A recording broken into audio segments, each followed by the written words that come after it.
Alright everyone, time for another review. This time we're taking a step back from the higher end 18650, 26.6 whatever lights and that. Take a step back to another 288 light here. This is not new on the market, but it's new to me. The Nitecore MT20A, so this is a 2AA light, and it's tail switch activated with side switch for mode switching. It looks somewhat similar to the MT2A, which I really liked, and I'd wanted to try this one for a while, but it kind of moved on to 18650s for the most part. But they had a sale, so I went ahead and picked it up. And right now it looks like this is going on Amazon for about $40, and one of the sellers does have it as a Prime eligible, compared to the MT2A, which is $35. Also Prime, but this one, yeah, I don't know, this one comes with a better sheath, if that's a concern for you. The MT2A is everything is done through the tail switch except for turbo. The turbo just twists to the side, and that's how you get turbo. So how does this guy work? Well, on and off is tail switch. Not a quiet click, you can hear that. It does have momentary on,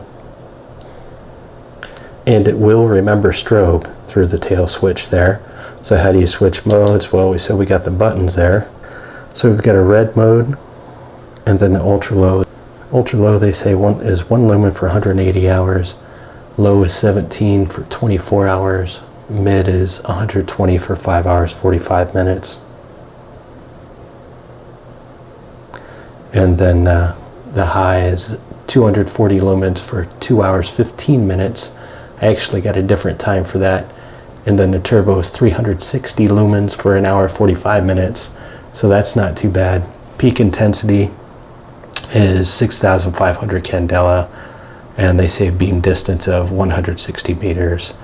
Those are always kind of generous in my opinion there. So it is waterproof, IPX8, so 2 meter submersible. Additional functionality it has, you have direct access to your red mode. You hold down this down button here, and click it on, you go to red, and this is from off. So from off you hold the up button, and that gives you direct access to turbo. And while it's on, you can do the same thing, just hold them down, and then from any mode, and then you press both of the side switches together to get your hidden modes. So there's going to be a strobe in here somewhere. Oh, it's first. Okay, so there's strobe, and yeah, I'm gonna do it again. So it was in strobe, and then it remembers strobe. Even if you click it on, it still goes in strobe. So, and then hold it again, and you get your beacon mode, and then do it again, and you got SOS. So something else this one does is hold down both buttons while it's off, and it gives you a little voltmeter. 2, 1, 2, 3, 4, 5.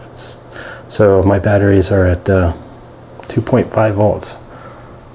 And then it goes into a red beacon mode after that. And it'll stay on that for, I don't know, days. So not too bad overall. It does tail stand, not great, but a little bit better than the MT2A. And you can see here, I dropped it on the concrete, and it did that. So I got a good drop test in already.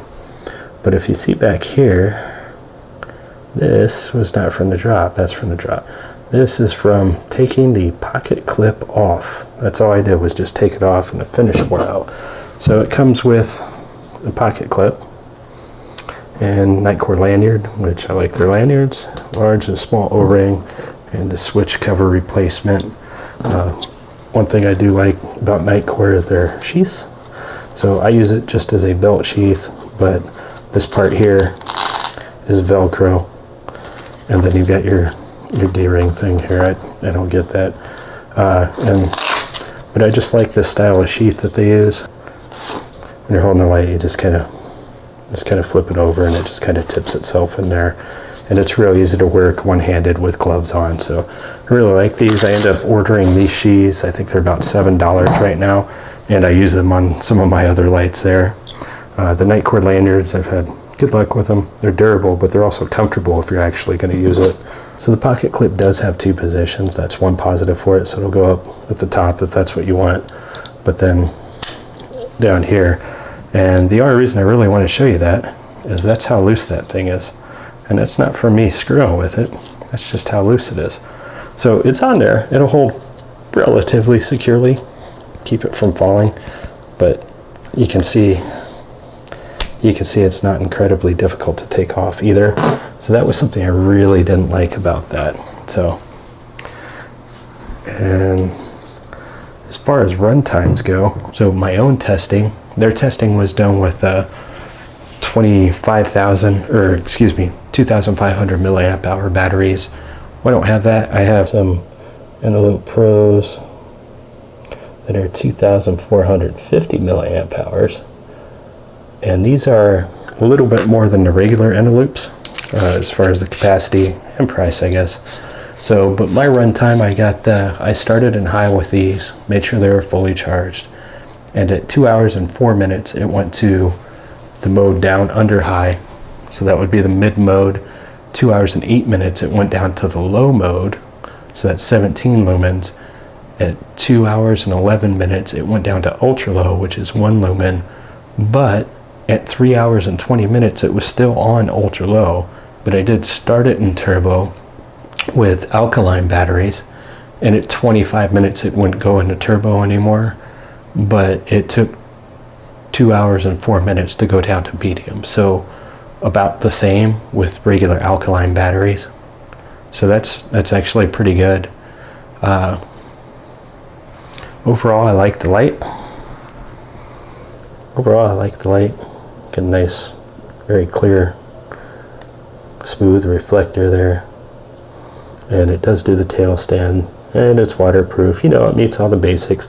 So if you're looking for something a little bit less expensive than a lot of the Phoenix and Olight 18650 lights, and you don't want everything done through the tail switch, or maybe want something with a little more functionality, this is a good choice. Alright, so we already got a really good drop test in, and so I'm going to go ahead and skip that part. And I've got some decent pictures of some beam shots, and then I had my PD35 V2, that's a Phoenix light, and just comparing the beams there. The intensity on this one for the manufacturer rated lumens is actually, it seems like it's more intense than a PD35 at the same lumen level, like that 150 lumen level.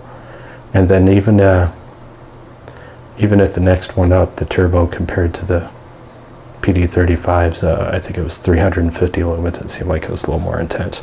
Alright guys, so here comes some pictures, some beam shots in that. I hope you find this useful. Give me a thumbs up if you liked it. Consider subscribing if you haven't done so already, and I'll see you next time.